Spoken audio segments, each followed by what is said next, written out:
Hello and welcome to SanTan Solar's video. I'm David. I'm with SanTan Solar. I'm one of the technical staff. And today we're going to be talking about a question that comes up when our customers come in and they're buying different types of panels. The scenario is that when there's some people who have panels set up on their arrays, and they'll either need to expand or they need to replace a panel. And for whatever reason, that model's been discontinued, no longer in production, or it's just sold out, and there's no longer any available.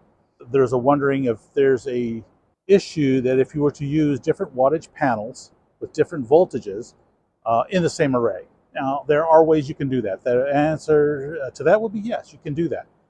The problems you're going to look at is efficiency. If you're going to put them in parallel or you're going to put them in series, what kind of benefits can you get and how much can you get out of that? Now, remember that when you do have a system that has a higher wattage, like say you have several 250s that comes up to like 500 watts. You have two 250 panels, 500 watts, and you want to add another panel, but you only have something like a 200 or a 190, and you want to add to that. And the voltages might be a little different. So the whole point is that when you start adding these panels together, you can understand that your 250s, 500 watts of panel of power going to your charge controller can significantly change depending on how you set up the extra panels. If it's a lower panel, the chances are that it's going to probably decrease your efficiency and your power to the charge controller. Now, if you are doing the other way around, you have your 500 watts and you put in like a 390 or a 385 panel with more wattage and more voltage to it, the chances are that that unit is going to be brought down to the level of your panels in the sense that you won't get the much more efficiency out of that panel. So we're going to do a little experiment for that, and we'll be talking about it just a little bit, and I will be showing you what we're going to be doing. I have some panels over here to my side that we're going to be doing them in parallel and serial, and we can see what the differences are and what would be the most benefit of that. When you're adding these together, the chances are your efficiency could be either okay or you can lose some efficiency out of that.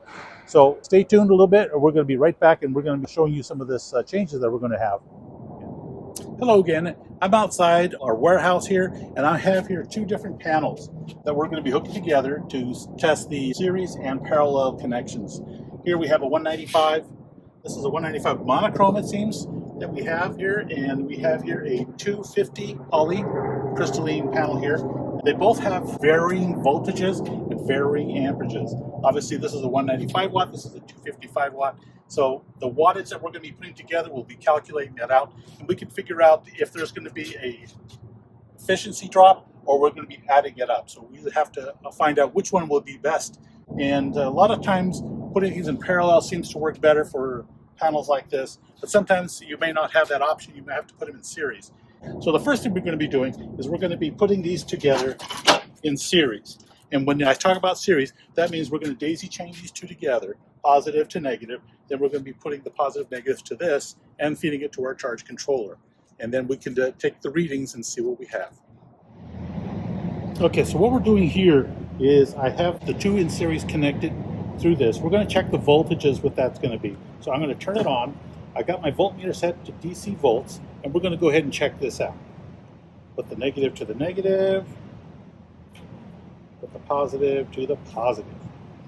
And we can see what these two panels are going to be giving us as far as voltage is concerned. As you can see, it's putting out 62.1 volts. That's what the panels are giving us right now. As you can see, we've got the battery hooked up, and we've got the panels going at the same time to the charge controller. Right now the battery's been turned off, and we can see that from our reading here that we're getting about 62.1, which is very similar to what the voltmeter was reading as far as voltage coming in. At this point, we're only getting about 0.2 watts because the battery's already full. It doesn't need to, or right now the battery's off, so it's not going to pump anything to it. Here we got about 13.8 amps for charging for the battery. So right now, because we're kind of losing some light here, we're going to be down to like 60.6 volts as we were dropping down. It's getting kind of toward the evening, so the panels won't be putting out as much power as that. But again, we're going to be checking on also the amps that are coming through. Go ahead and zero it out. And our panel, we're going to see how much amps are coming from our panel.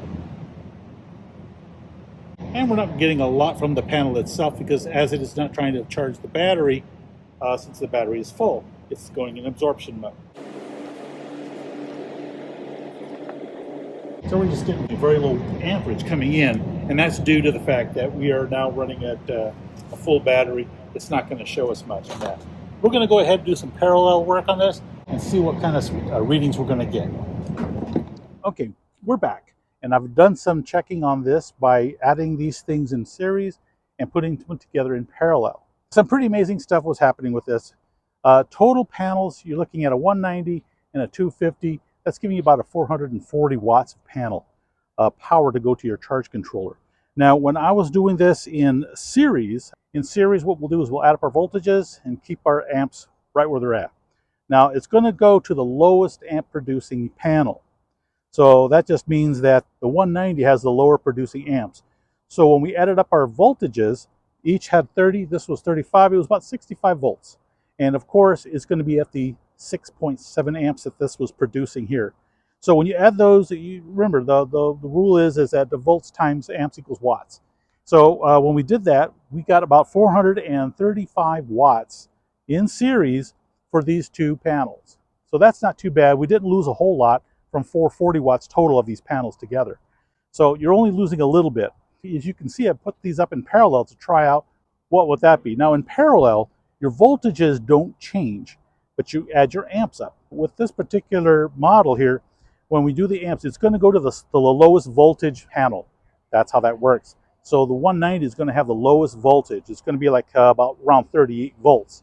And of course, the amps, we just add them up, and that comes out to like 13, a little over 13 amps for this. About 13.9 is what I came up with. So when you do your volts times amps equals watts, that came out to 417. I got 417 watts out of this. So that's a significant drop. That's about a 23 watt drop from the 440 that you can get out of this. Now, that means that in parallel, it wouldn't be a good idea to put these in parallel because it just doesn't give you enough of the wattage that you're expecting from your panels. You're losing some wattage out of this.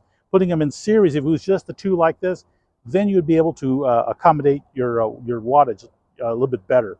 So if you had a 250 that was lost and you needed to add another panel, but you can only find a 190 like we have over here, then adding it on there, you won't take a significant loss, and you can still regain about 435 watts worth of power to your charge controller. Now we're going to be trying some other things here, where we're going to be doubling up on our 250s, adding a 190 to it, and see how much of a significance loss that you start getting as you are now attaching a lower wattage panel to a much higher wattage array. And this time we were trying three different panels basically, two 250s and one 190. Now, when I was doing my test, I put them all into series, and I pretty much got the complete panel wattage. It was very close to the 690. I think it was around 682. And when I did these series, I was pretty close to getting that same. It was just a little bit below. But other than that, in series, it seemed to work really well. Now, in parallel, that's where the change was. So when I put these in parallel, the thing that happened was that it would only read the lowest voltage here, and that it would add up all the amps, which came up to around 19 amps. Now, when you do your figuring, it's going to be like 570 watts. So that's a significant drop from the 690 watts total panels to only get 570 watts of power to your charge controller. So that is telling you that in essence, when you have a panel or an array that has a significantly higher wattage than you would expect, and then you add a lower wattage panel to it, the chances are if that has lower voltage than the voltage out of these guys, it won't add up properly in parallel. It'll only go to the lowest voltage one, and then you just add up your amps, and then you just put that all together. And of course, that was a significant drop from what we looked at. So the best thing to do if you were going to do something in this nature, where you have the two 250s and a 190, is putting them in series seemed to be the best option for you. Now, there are other ways you can do this. If we had these two and then we had a much higher, what would be the opposite of that? It would just turn that around. And unfortunately, the big panel here, it would just change the game a little bit more, and most likely you would lose out, and that larger panel's efficiency would drop significantly because it would have to be competing with the two array that you have here. It is possible to go ahead and mix your panels up, but there is some configuration that you have to do first. And if there's any kind of loss of efficiency, you got to account for that in your system and in your power needs. So when you're trying to go ahead and add more panels, do your homework first. Make sure we can check it out. Make sure that the wattages can at least sustain what you had already. If not, we can get something that is closer to the panels that you have. So if you have something that these are 250s and say you can't find any more, you can get a 240 or a 230, which are very close in their voltages and amperages. They're very similar, and it's only for just a little bit change. And then in your wattage, you might drop a little bit in your wattage, but otherwise, you want to get as close to what you already have. And you can significantly go up and down. If this is all you had and you just had to put that on there just to bring it up, going in series in the way I just did was a significant advantage in case you needed to add a lower wattage panel to your array. So to sum up, that it is possible to use different panels for the same array. Now remember, when you're doing mixed panels like this, you have an array, you want to go like, add an extra panel to it, then it may not be the same. Just keep in mind the configuration. You want to make sure it has compatibility as far as close to the wattage you want to use. Make sure that the voltages and amps are very close or similar. That's the best way to go about it. As you can see in some of the examples that I have shown you, that there can be some loss or there can be some gain if you really know how to work it. It all depends on the panels that you're going to substitute or add to it. It really makes a big difference. If you have more questions or anything like that, just give us a call here at SanTan Solar at 480-584-4281. We'll be glad to help you out and to ensure that you have the best solar array and that it operates efficiently with mixed panels. You can also check us out online on our eBay store, Facebook, and at www.santansolar.com. Again, this is Dave with SanTan Solar, your one-stop shop for all your solar needs. Thank you, and we'll be seeing you again.